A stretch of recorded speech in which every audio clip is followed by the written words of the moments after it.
আমাদের দেশে এখন যেটা শুরু হয়েছে সেটা হচ্ছে আন্দোলন আর আন্দোলন। আন্দোলন একটা শেষ হয়তো আন্দোলন আরেকটা শুরু।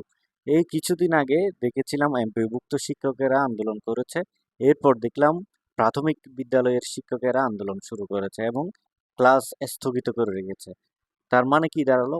ওরা তো আসলে শিক্ষক মানুষ না? ওদের তো একটা সর্বোচ্চ সম্মানের জায়গায় রাখা উচিত বলে আমি মনে করি। কিন্তু কথা হচ্ছে শিক্ষকেরা ক্লাসে থাকবে, তারা রাস্তায় নামবে কেন? তারা রাস্তায় আন্দোলন করবে কেন? তারা তো সব মানে ফেসিলিটিস, বেতন সবকিছু জেনে বুঝেই ওই চাকরিতে ঢুকেছে, তাই না? সপ্তাহে ২ দিন ছুটি, ৫ দিন ডিউটি করতে হয়। এর চেয়ে ভালো কিংবা আরামের চাকরি আর কি বা হতে পারে? ঠিক আছে? আর বাচ্চাদের পড়ানোর মতো আনন্দের বিষয় তো আর কিছু হতে পারে না। আসলে আমাদের দেশের বেশিরভাগ শিক্ষকেরা ওই শিক্ষকতা পেশাটাকে আনন্দের সহিত গ্রহণ করে না। যদি তারা আনন্দের সহিত গ্রহণ করত, ওই শিক্ষকতা পেশা থেকে যদি তারা যে মজা, যে রস সেটা নিতে পারত, তাহলে কিন্তু তারা এভাবে আন্দোলন করার জন্য আর মাঠে নামতো না। ব্যাপারটা নিশ্চয়ই বুঝাতে পেরেছি।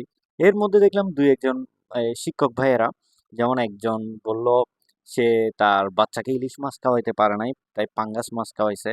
তারপর আরেকজন ম্যাডাম দেখলাম, সে বলতেছে সে দেশি মুরগি কখনো কিনতে পারেনি। একবার নাকি ফার্মের মুরগি কিনতে পেরেছে এবং এখন সেটাও নাকি পারতেছে না।